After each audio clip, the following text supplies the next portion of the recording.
कि मंजिल से आगे बढ़कर मंजिल तलाश कर, मिल जाए जो दरिया तो समंदर तलाश कर। हर शीशा टूट जाता है पत्थर की चोट से, अरे पत्थर ही टूट जाए वो शीशा तलाश कर।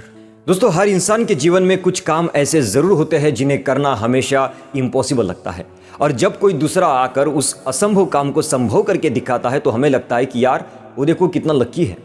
लेकिन ऐसा नहीं है दोस्तों। उस असंभव काम को करने के लिए जितनी कठोर मेहनत की आवश्यकता होती है उतनी आप में कभी थी ही नहीं।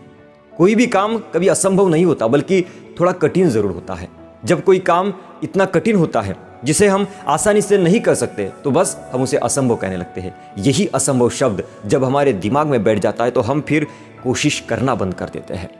आपको याद होगा कि पहले वनडे क्रिकेट में 300 रन बनाना किसी टीम के लिए बहुत बड़ी बात होती थी। अगर किसी टीम ने 300 रन बना भी लिए तो उसकी जीत पक्की होती थी, क्योंकि उस समय तक 300 रन को पछाड़ना लगभग इम्पॉसिबल था। लेकिन समय बदला, नए लोग आए, पिच पर रन तेजी से बनने लगे और आज तो वनडे में 300 रन बनाना बहुत सी मामूली सी बात है। अब तो लोग 400 रन को भी पछाड़ देते हैं। पहले वनडे में शतक बनाने पर बहुत तारीफी होती थी। वनडे में दोहरा शतक लगाना तो बिल्कुल इम्पॉसिबल था, उसके बारे में तो कोई सोच भी नहीं सकता था। लेकिन हमारे मास्टर ब्लास्टर सचिन तेंदुलकर ने लोगों की इस भ्रम को तोड़ा और वनडे में 200 रन बनाकर कीर्तिमान स्थापित किया। और ये कहानी यही नहीं रुकी दोस्तों, कुछ ही दिन बाद विस्फोटक बल्लेबाज सहवाग ने भी दोहरा शतक लगा दिया। उसके बाद 200 रन कई लोग बना चुके हैं। तो दोस्तों, असंभव तो कुछ था ही नहीं, बल्कि काम बेहद कठिन था, इसलिए हम उसे असंभव मान बैठे। कोई फर्क नहीं पड़ता अगर आपने असंभव मान लिया है।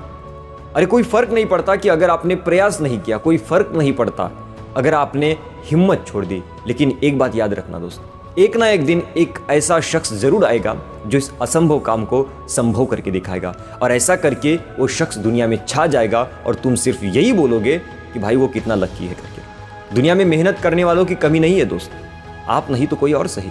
असंभव के चक्रव्यूह को कोई आकर चुटकियों में ढेर कर देगा। तो मित्रों, असंभव शब्द को अपने मन मस्तिष्क से निकाल दीजिए, क्योंकि ये शब्द आपको आगे बढ़ने से रोक रहा है।